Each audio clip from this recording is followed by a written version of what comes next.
আজকে আমরা বেলের শরবত করে দেখাবো। একটা বেল ফাটিয়ে রেখেছি, পাকা বেল।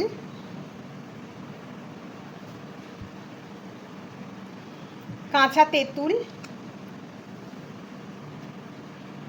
এখানে আমি একটু গুড়ের বাতাসা জল দিয়ে ভিজিয়ে ফ্রিজে রেখে দিয়েছিলাম। আর যদি পরিমাণটা কম হয় তখন আমি চিনি ব্যবহার করব। আর ঠান্ডা জল।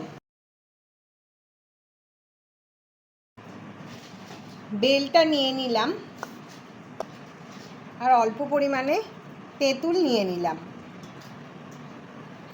আর অল্প একটু চিনি নিলাম।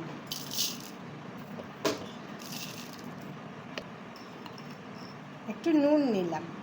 এবার এই জলটা ঢালবো আর বেলটা আর তেঁতুলটা এরম করে একটু চটকাতে হবে। জল মিশিয়ে দিলাম আমি। তারপর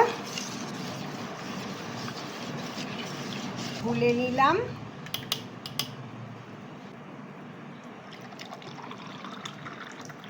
বেলের শরবত আমাদের রেডি। চিয়ার্স।